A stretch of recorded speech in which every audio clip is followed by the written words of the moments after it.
everyone. Good afternoon. This is Jason Flame, host of the Master Motivation Podcast, and I bring to you live another guest today on this. Let's see, it's a Monday.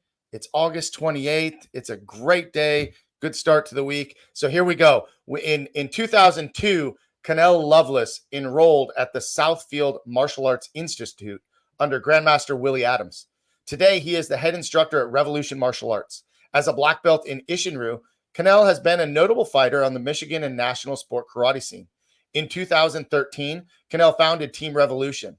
Team Revolution is comprised of an elite international group of martial artists. Their team spans across the globe, competing for state, national, and world titles. The Revolution family features a balanced roster of adult and junior competitors competing in point fighting, forms, and weapons. Even with the various ages and styles, their goal is simple: be the best that they can be. That means not only top athletes, but well-respected and contributing members of our community. Team Revolution's success and prominence in sport karate helped land a sponsorship from Century Martial Arts, My Studio, and Don Peachy Cigars. With their support, Team Revolution will continue to excel at competitions worldwide with tenacity, dedication, and sportsmanship. Conell, welcome to our show today. Hey, Jason, thanks for having me. Actually, I am so honored because I was like, man, hopefully one day I get this opportunity. So I appreciate you so much. Yeah, definitely. Well, it's exciting to have you on the show. We've had, a lot of sport karate competitors, coaches, martial artists from all over the world. And it's just exciting to help tell your story and how you got involved in martial arts, how Revolution Martial Arts started, how, just the whole gambit. So if you guys are watching live and you're here with us today, drop us a comment. Let us know that you're here, and any questions that you have along the way, we'd love to answer. So my first question, Conell, is, tell me, what is your motivation behind being a martial artist, being a coach, being team captain of Revolution? Oh, great question. So let's start with I got into martial art because of my kids, actually. So I was sitting there every day, we're going 3, 4, 5 times a week. And I was watching and I'm like, man, I know just as much as they know now, right? And a lot of parents are like that on the sideline. And one of my good friends, Mary Hannah, said, you know what, if I join, you're going to join. I'm like, you know what, you're not going to join, be on the sidelines like me. And next thing you know, she comes out in this bright white uniform. And there she was. And she looks at me and I'm like, okay. And ever since then, it's been a tremendous journey.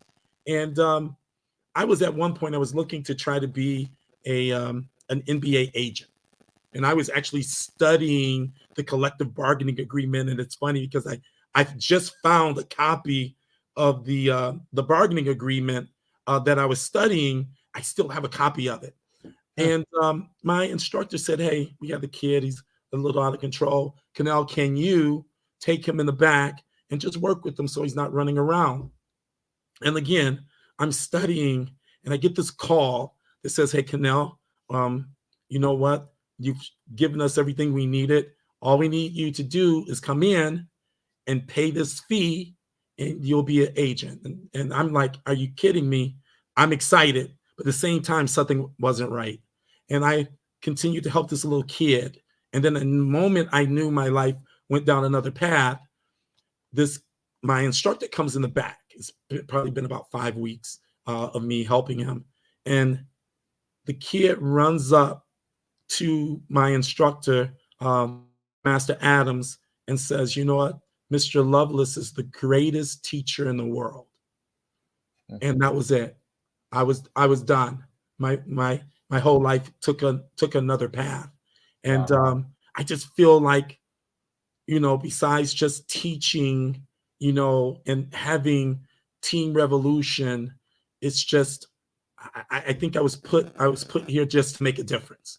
And you get a chance to see that with some of the reactions that I get when asking some of these kids to be on the team and different things like that. So I think that's my biggest motivation, is just to make a difference in this world. Yeah. Well, being a coach, sometimes we lose sight of how much of an impact, just the smallest comment that's made, the smallest Yeah. compliment, sometimes the smallest criticism can have such a lasting impact. And we're not just talking about children in martial arts, we're talking about all ages, because Mhm. when our students look to us as instructors or as coaches, they're putting their trust in us. They're Right. they they're putting their faith in us that we're going to help them to get stronger, to help them get better. And I mean, just every little thing that we say and do has an impact on them that lasts sometimes much further than we even know. Because I'm sure if you've been coaching long enough, you see people that they've grown up from a child to an adult, and now they have kids, and now they're bringing their kids to you, and they just tell you, I remember when I was 10 years old, you told me this, and I've been Yes. telling my Yes. son that. So it's such a powerful thing, and such a gift and such a responsibility that we have as coaches to do what we do. Now, I really want to get to know a little bit more about the young Conell Loveless, growing up as a kid. Where'd you grow up, and what'd you do when you were a kid? So I grew up in Detroit. My I can see. my family, if you watch Good Times, things were a little bit tough. My dad and my parents moved from South Carolina here, tough getting work here and whatever. So, there was the struggles that we had growing up and all.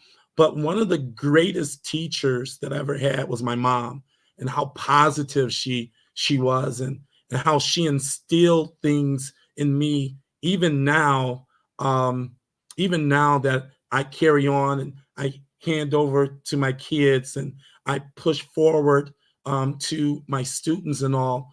Like I said, we didn't have it. We were okay.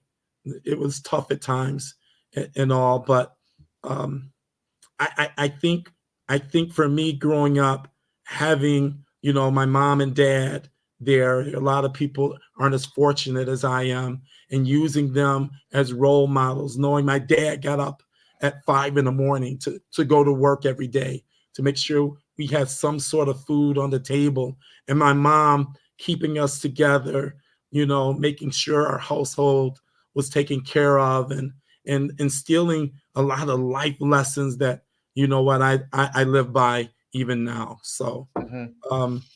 I ended up going to Roosevelt Elementary, to Durfee, to Redford High School. I graduated from there. I was on the basketball and track team. I did really well there. Then I ended up at Central State University on a track and basketball scholarship. And, in between, I had a small junior college, and then at the University of Michigan in Dearborn, playing basketball there. Yeah. So All right. kind of had a full life going. So yeah, life Well, lessons all the way through. Yes. yeah. Well, you talked about having, you were okay, right? Like family was good, but there are tough times, right? And those tough times, teach us lessons that kind of stick with us. Tell me about some of the things that you learned as a young child, or some of the experiences that you went through that you kind of carried into your young adult life, into your adult life now, with your own family. What are some of those values that have stuck with you? Wow, that's an awesome question. I'm gonna give you a quick story, Jason. Um, my mom instilled in us about treating people the way you want to be treated, and respecting everyone, because you never know what they're going through. Just a quick story. Like I said, we grew up tough times or whatever. I'll never forget this one. Um, we're getting ready to eat. We don't have a lot to eat. And literally, we're about to have toast with sugar. We got lucky. Back then, they had Kool-Aid. It was like five cents for a pack of Kool-Aid. So we're about to have Kool-Aid and toast for dinner. That's all we're about to have. We sit down. There's a knock on the door, and my mom told them to come in, and it was one of our friends. and he said, hey, can me and my brother, his name is Ron, can they come out and play? And my mom says, well, we're about to eat dinner. You are more than welcome to eat dinner. Now, again, imagine us as kids. I got 2 slices of toast with some sugar on it, and that's about my dinner, right? And the kid says, no, I'm okay. Can they come out later? My mom says, yes. So me as a kid, I'm like, Ma, what are you doing? We don't have food ourselves. Why are you trying to give our food away? My mother said this. She says, son, you never know. They could be in a worse position than we are. So we treat everybody, we offer different things like that. And it's something because 2 weeks later, I went over their house and they let me in and they had it worse than us. And I thought of myself, I'll never feel that way again. Whatever I have, if you ask and I can give it, I'll give it. And I pass it on to my kids, my son, my daughters. They're the same. They would do the same thing for anyone. And that was the first eye-opening experience about some of the things that my mom and my parents were showing us. You know, the hard work. My dad, gosh, getting up every morning at 5 a.m, working on the line at General Motors and all. I never realized how hard he worked until I got older. And I'm like, man, I truly understand why and how I got to be in this position because I got it from him. So Amazing. Well, it sounds like you come from a family of a hardworking father, yeah. compassionate mother, you know, Oh my and God. that kind of helps you lead into your role as a coach and what you do now. And I love that, you know, you never know what someone else is going through. You never know if someone's got it worse than you, and just, you know, treat everyone as you would want to be treated. I mean, that's the golden rule, right? Oh my God. And so if we could spread that love just further, you know, and spread that message even more, Yes. imagine how things, you know, especially in our the political climate of our country today, you know, one side, the other, whatever, you know, if you could just treat everybody the way that you would want to be treated, that would be, you know, just such a change, an amazing difference in the world. That if you and I could teach that one student at a time, one family at a time, Yes. you know, and just imagine the power of martial arts really spreads through teaching things like this. So, you know, you played basketball, you ran track. It sounds like you were an athlete. What were your goals and plans, you know, from high school moving on? You know, I always like to say, you know, what do you want to be when you grew up? So the cool thing is this, and that's a great question. The cool thing is this. I was part of the very first high school co-op at General Motors. And at the time it was Fisher Body, but still General Motors. And that led me on the path to where I am right now. I am a senior manager at Yazaki. I forget how many billion of dollars I'm responsible for. But I started off in that high school program at the age of 16. I think I exceeded some expectations that led me into the automotive field, where I went from design to a checker to engineering to project manager to senior program manager to now a senior manager, because I love to draw, right? So as a kid, I was and different things like that. And I actually designed my house when I was 12. And each thing that happened put me on a path to be where I am now. So I think I was always driven to be in a position to even now help people, work with different communities, different countries and all. And in my role right now, man, I've gotten a chance to travel the world, right?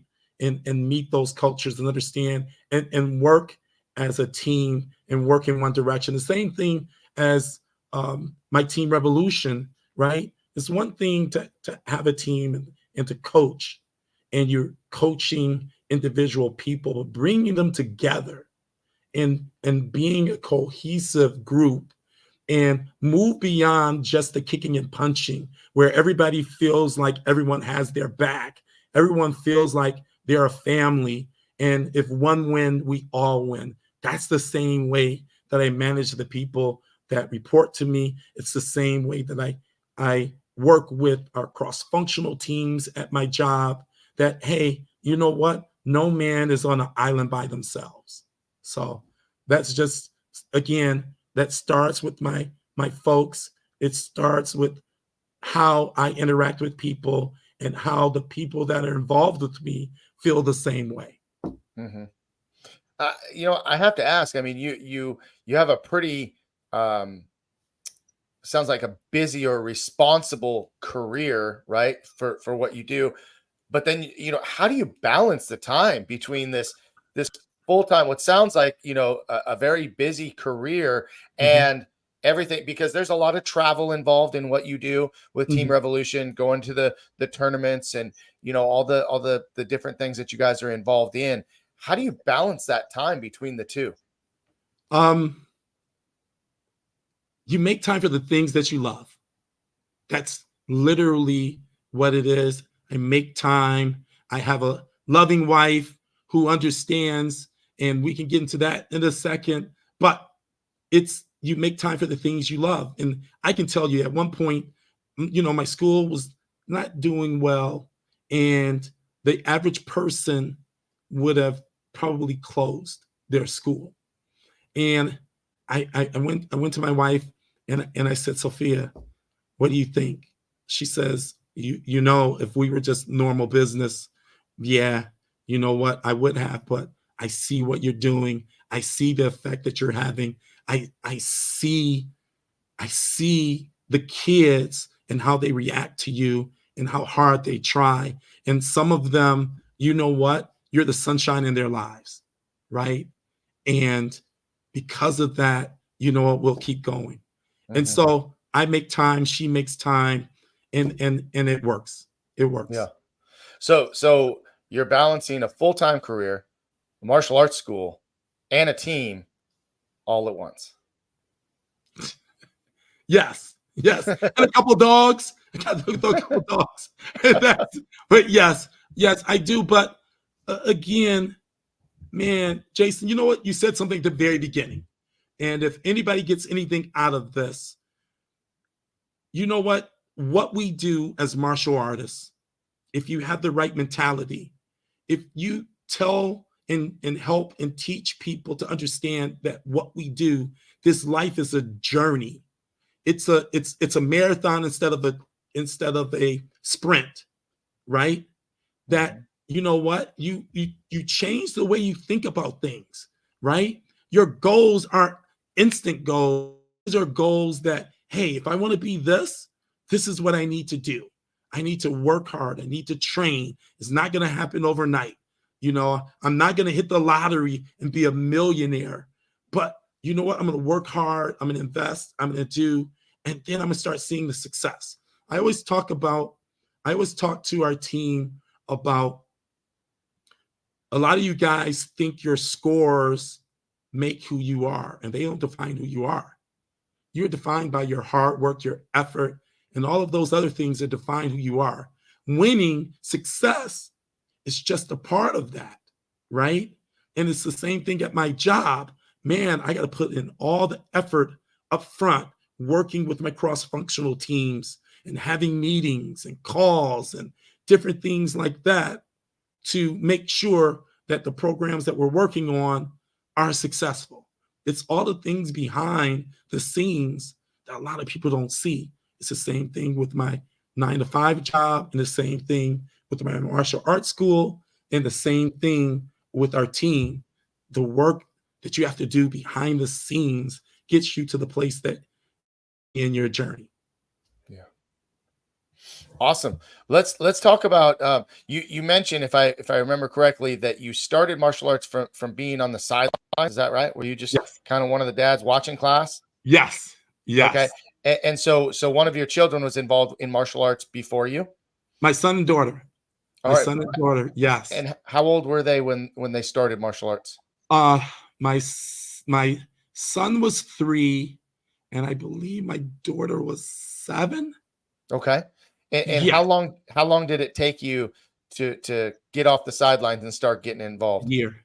A It took year. a year, and it was funny because you're on the sideline. If you're a parent paying attention, because again, my son's 3, my daughter's 7, and you're looking and you're listening so that when they come home, if they want to practice or something, whatever, you can help them. Not Mhm. being, grandmaster parent, because you get a lot of grandmaster parents. You know that. Oh, yes, If sir. you own the school, you got a bunch of grandmaster parents, but just reinforcing what the instructor said. And Uh-huh. by the time, that year came up and I started, I'm like, man, I know all of our basic exercises. I've kind of know some of the katas that we have to do.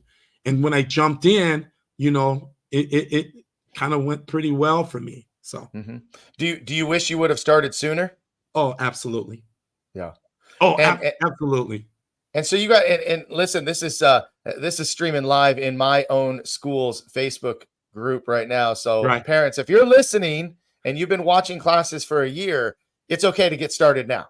And Absolutely. if your children just started, it's a good time to get started right now. Parents should get off the sidelines and get out onto the mat. Isn't that what's amazing about martial arts? Is that your parents watch their kids play soccer, they watch their kids play baseball, they watch and cheer from the sideline, watch them play basketball. But in martial arts, you don't have to sit and watch from the sidelines. Yes. You can get out there on the mat. And we have a lot of our parents that are involved and train with their children. And I have always seen that the most successful children in our program Mhm. are the ones that have mom and or dad training as well, because that built-in support system transitions from being on the mat together to when they get home. And you're right, you kind of know the exercises, the routines, you're able to practice together. And what better way to bond with your children? I mean, what dad doesn't love to go out and play catch or shoot Right. hoops with Yeah. their Yeah. son or daughter, right? So Right. hey, why don't we kick together? The old cliche saying, the family that kicks together sticks Stick together, together. you know. Right. Yes. So I think that's awesome. So you got out on the mat, you started training, Mhm. and then so kind of what happened from there once you started training? Kind of lead me towards when you decided that you were going to have your own school. So, man, awesome question. So what ended up happening was, um, so I started training, started competing.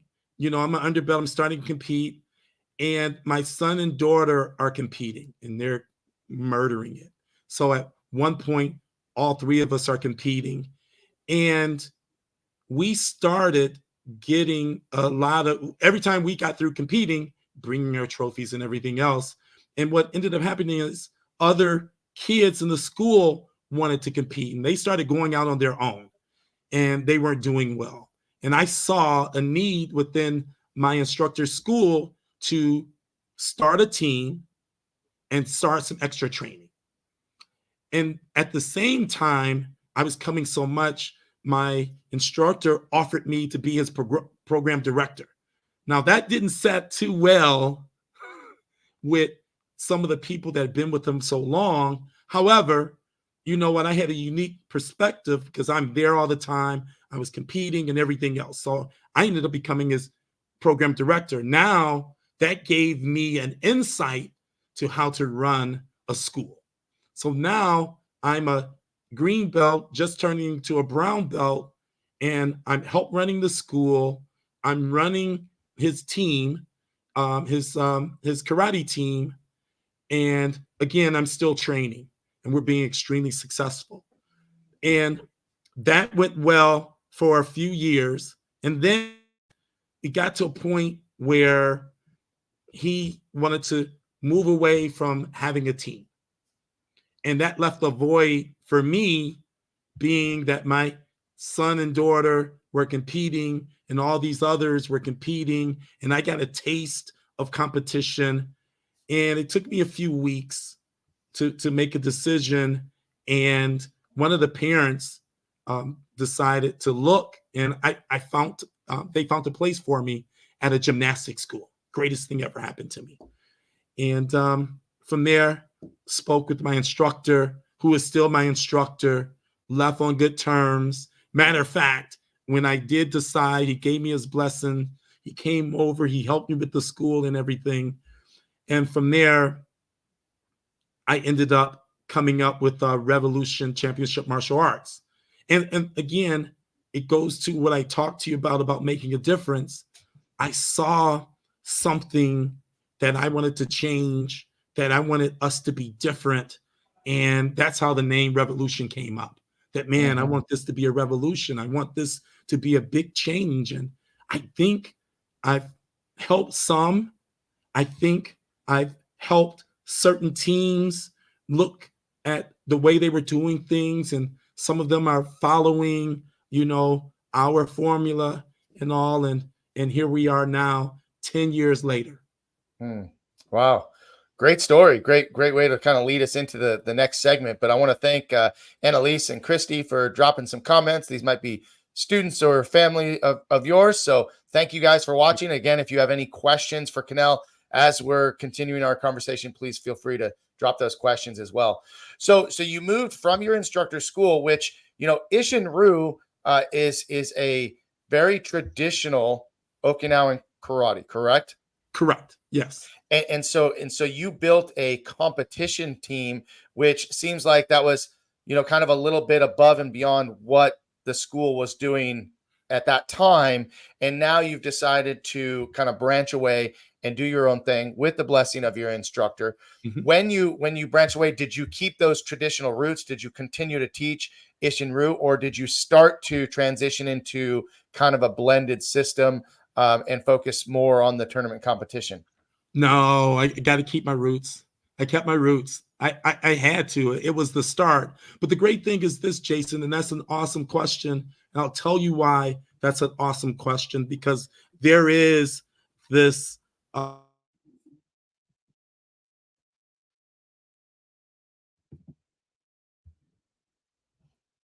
bear with us here, guys. Conell, if you can hear me, it just froze for a minute, so hopefully we get you back.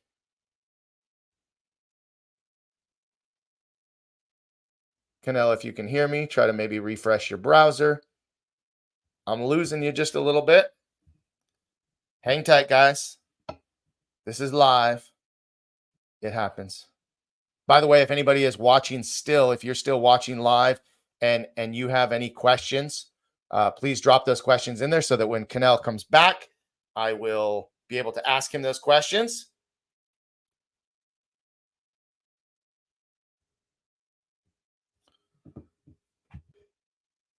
All right, looks like Conell is logging off and he's going to log back on. So I'm just going to take a quick pause. Hopefully you guys will stick with us and we'll be right back.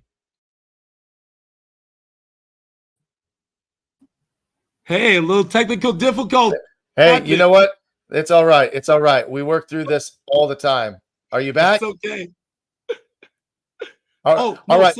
So back to your question. Let's start again. Yeah, the question was, did you transition into a more blended system, or did you stick with your roots? And your answer was that you stuck with your roots, and this is why.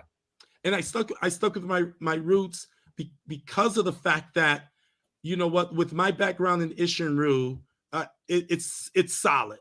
And then because I've had the opportunity, Jason, to travel the world, and I'm so much exposure to so many different things, that it's allowed me to kind of move, when it comes to competition, to move away just from my traditional Isshinryu into other things. So even at my school, and I don't know if other people do this or not, but for me, for you to get the extra things that I have learned and can teach, your Isshinryu, your basics has to be solid, right?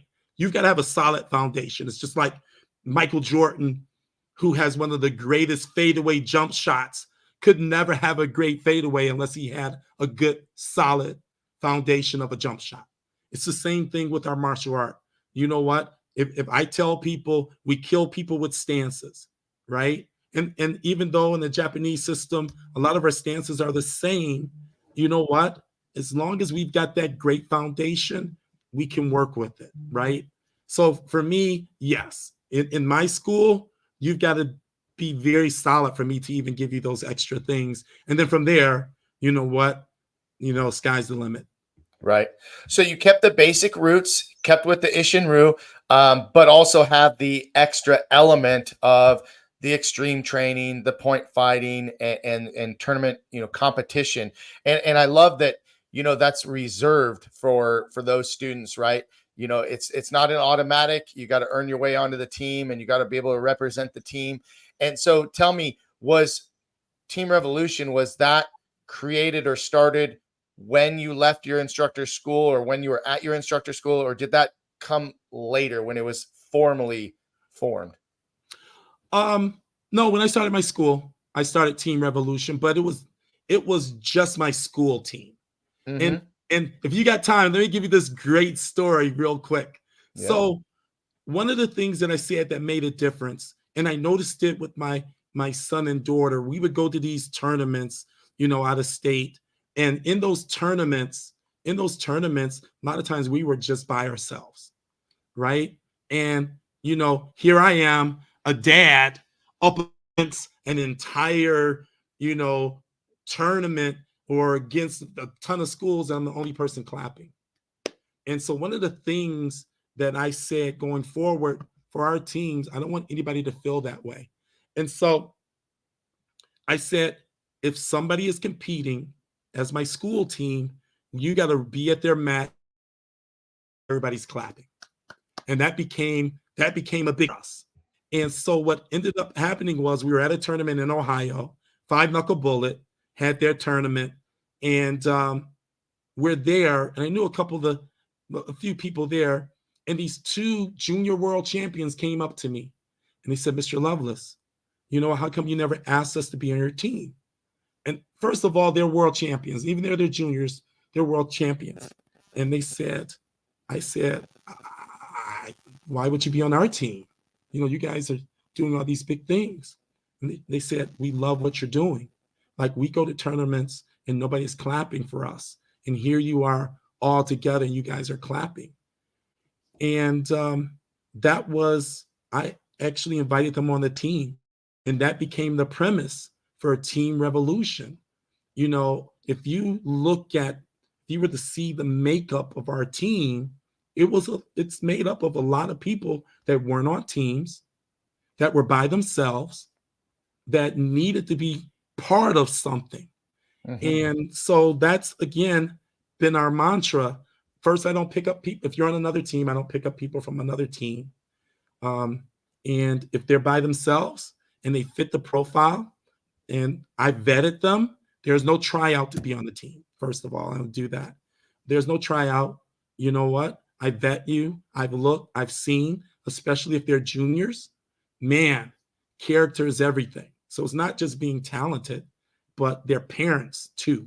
And that means a difference. And this, if anybody out there that owns a school that's on a team, you've got to have those parents, not the soccer parents, but that parents that want to be a part of something that's not going to cause issues and whatever.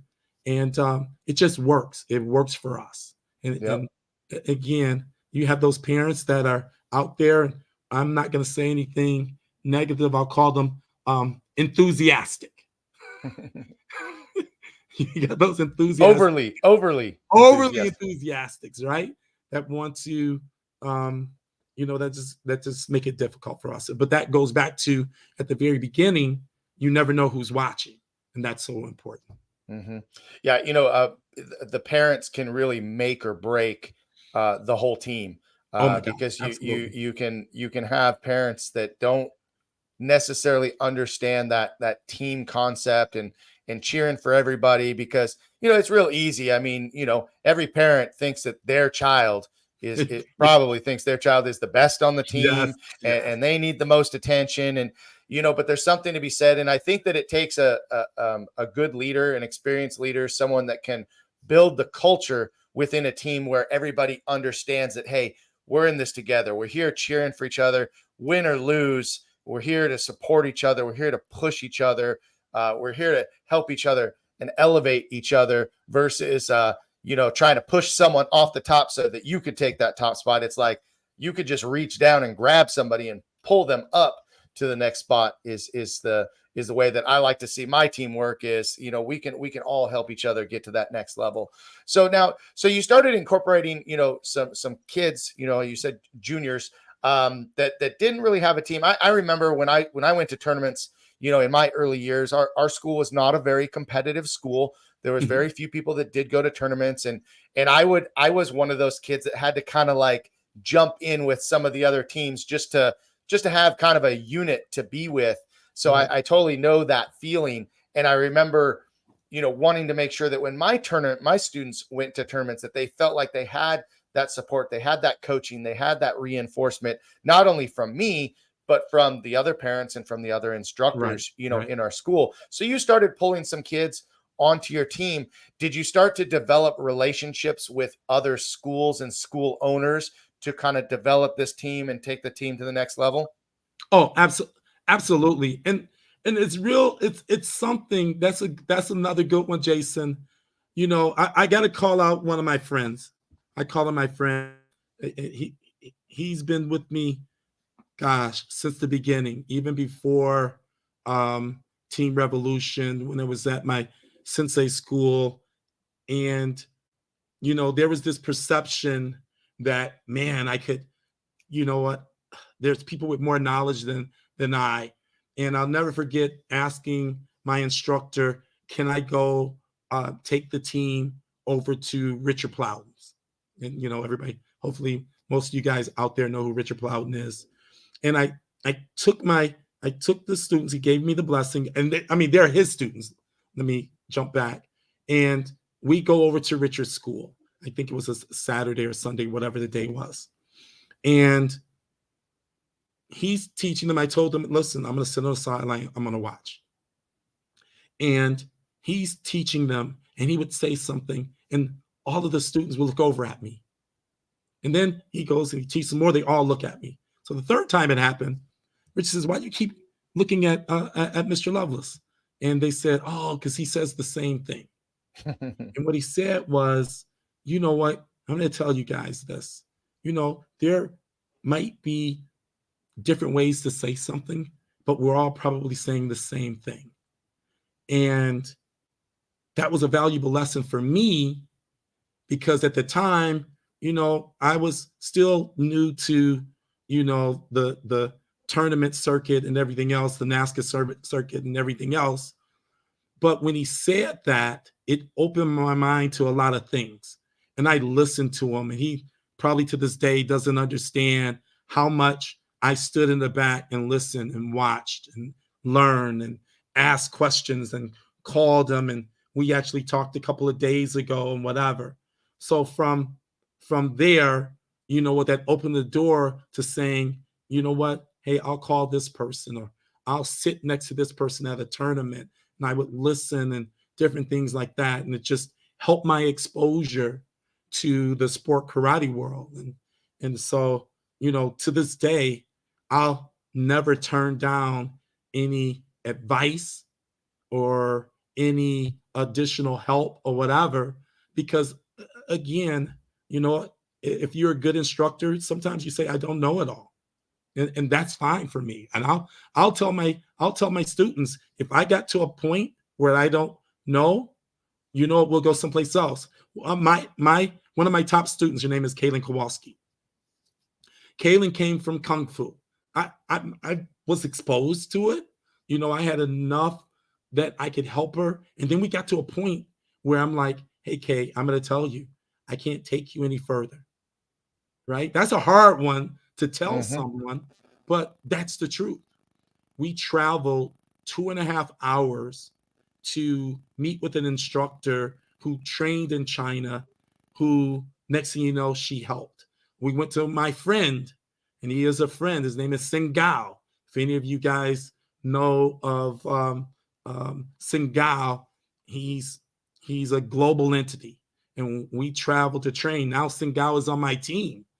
And so that's one of the things, the exposure and the exposure to people wanting to help you has been so tremendous. Mm-hmm. And any other school owners that your team spreads out over the country and actually internationally as well. I know you Correct. have a school owner that you work with in Guatemala, I believe, Yeah, Edgar Cordova. well, the headquarters in Guatemala is Edgar Cordova. Edgar Cordova, if anybody knows, is a legend, right? NBL, NASCAR, you name it. He is a legend.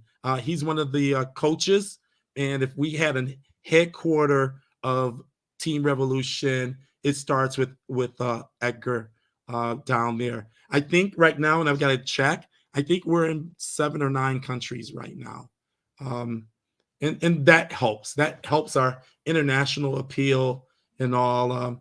And again, you figure where I started from in martial art to where we are now. Man, there's a lot of shoulders that I've stood on to help get me there, and I always appreciate the people that pushed, that gave advice, that helped. And there were some, being young, not being young, but being new to the scene. There were a lot of people tried to give me advice, and I'm like, I don't know about it. And now that we've got garnered some success, man, I've gone back and I told each one of them, you know what? I see what you're saying. I couldn't see it for myself. And Mm-hmm. it's always good to acknowledge the people that help you get there. For sure, for sure. Anybody else worth recognizing right now? I'm gonna give you a few that helped me. Bill Viola, big, big thank you. I say thank you in a number of ways. He helped me with at one point I had the North American Karate Championships. He helped me with that. He gave me advice. He pushed, I pushed back. Friendships, sometimes are, ebb and flow. But I gotta give Bill, I gotta give the people in the NBL, the Ron Canes and Jeff Dawson, those guys when we were in the NBL, and the NASCAR promoters who,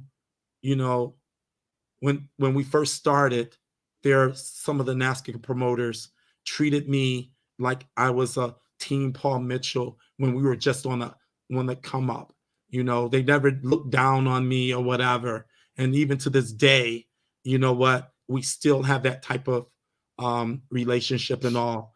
So it's a numerous number of people and all, but yeah, like I said, a lot of those guys laid the path. Even listen, and I'm gonna smile about this, and I'm gonna get up.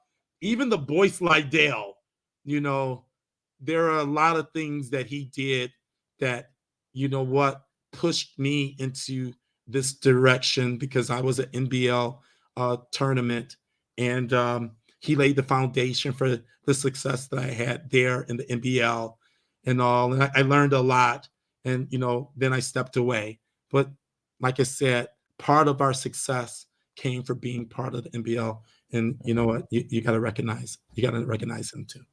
Now, you said, your motto of you never know who's watching, right? I think that's something important to remind, everybody, Mhm. no matter what, right? Especially Right. as a martial artist, especially as a black belt, especially as a leader. You never Mhm. know who's watching, because that could be that 3-year-old that or a Right. 5-year-old or 10-year-old that's like watching your example, but it's also people that are watching you and you are looking for opportunities. And I bring this up because you've had some sponsorships that have come up, and you never know who's watching. But you guys are on board with Century Martial Arts, correct? Yes.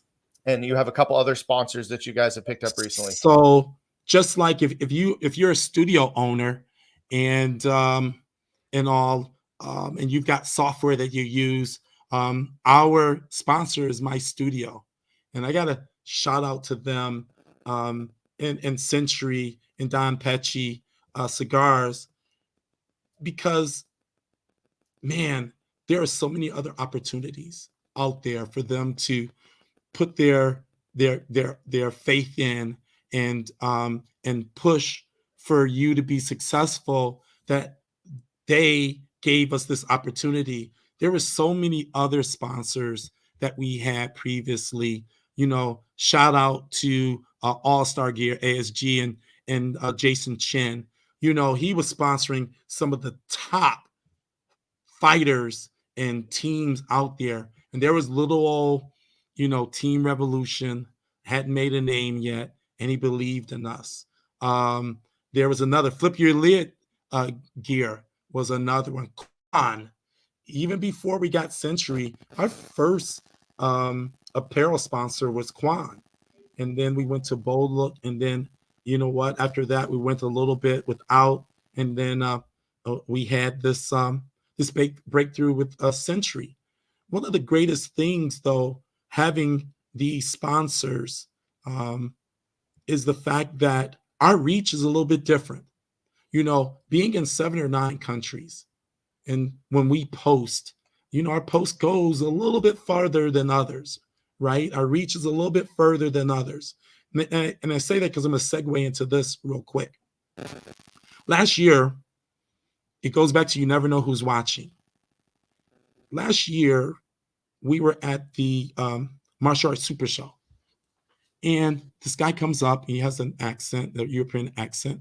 And he says, "Oh, man, I know who you are." So first of all, humbly, I'm shocked, right? And then he says, "Oh, my daughter is can't believe you're here." Go grabs the daughter and all. And, we take pictures. He tells me about one of our team members. Her name is Kim Bruning. She's in Germany. And, I'm like, "Hey, so Kim?" He says, "Yeah, absolutely." And I said, "Oh, so you're from Germany?" And he says, "No, I'm from the Czech Republic." Jason, I'm like, "How do you know me, little old me, from the Czech Republic?" So, oh my gosh, we all know who you are. We know Team Revolution. Very next 2 months later, I'm at the Diamonds, and this guy comes up, and I'm walking with Edgar. And he says, "Oh my gosh, I know who you are. My students they won't believe that you're here." I'm like, "Oh, hi, how you doing?" And he says, "Oh, I know who you are. You're Edgar." And shakes our hand and says, my kids, "Can we take a picture with you?" And I'm like, "Okay, great. Where are you from?" He says, "We're from Alaska." I'm like, my mind is blown. And we take pictures with these kids, and a couple of kids start crying that they're taking a picture with Team Revolution. And the mom comes and tells me, I'm sitting on the couch. She comes and tells me, "You just got to know, all my son does is talk about one day wearing the green, the white, and the black, and being on your team. And you just don't know what it means to him." And at that point, I go back to what I said at the very beginning. Man, how awesome is it to be in this environment, in this sport, and to touch somebody's life that you've never met, that like this being on a karate team means that much to them. So luckily, I had a bunch of Team Revolution dog tags, and I handed it out to the guys from Alaska and all. It's been great, but it goes back to what we were saying about the reach, the never know who's watching, and the journey that we're on. So I probably messed up and didn't mention a number of people. And if I, in the middle of this, I missed your name, just know that I appreciate you. Like Kevin Kowalczyk, right? Kevin, doing big things and all. Can't forget to mention him, and Kyle, and we've got Debbie Kowalski, Kaylin, just the team behind me, the organization behind us that helps us with, managing the team, our communications, our social media, our hospitality, you name it. We've got a huge organization behind us that helps us, makes us successful. So what's next for Team Revolution? So I try to be, I love it. I try to be 10 or 20 steps ahead. So we got some things, Jason, since you are the first person that asked, if you don't mind, when this thing happens, if you don't mind, I can come out and do a quick shout out. You'll be the first person. All right. Because I'm telling you, when this happens, it's a game changer. So you're the first. So I'll tell you what our thing is right now is growth, not size growth, but looking into other avenues, other things that help put us out there, other opportunities and all. That's our biggest thing is growth, getting better as a martial artist, opening doors to expand into other different things. You know, some of our guys, Jason, have been in comic books, have been in magazines, have been in music videos we've got people that are doing stunt work in TV and movies and different things like that. We just want to continue to open doors for not only us, because I could be selfish and say, yeah, I'm going to try to open doors for just our team revolution. There's nothing wrong with that. And anybody does that, that's okay. But again, I think my bigger picture is if I can open doors for not just our team, for anyone that I can give an opportunity to, that's what I'm going to do. Awesome. Yeah. Well, that's great. That's great. Yeah. Listen, congratulations on all of your success so far. And I'm looking forward to you being able to make that announcement. Thank you for the cliffhanger. So we will we'll look forward to that. But guys, thank you everybody who has watched us today live. And thank you for some of you that have left some comments. If you have any questions, go ahead and post those later. If you're watching this on a replay, drop some comments in there and I'll make sure I get them to Conell. But Conell, thanks for being on the show today. Appreciate all your time and sharing your stories. Yes, sir. Yes, sir. All right. Thank you. All right. Thanks, Conell. And thanks again, guys, for watching. Tune in next time. We'll be on again later this week and got a lot of great upcoming guests. Please go to youtube.com and subscribe to Master Motivation Podcast. That's all for today. Make it a great week. Talk to you soon.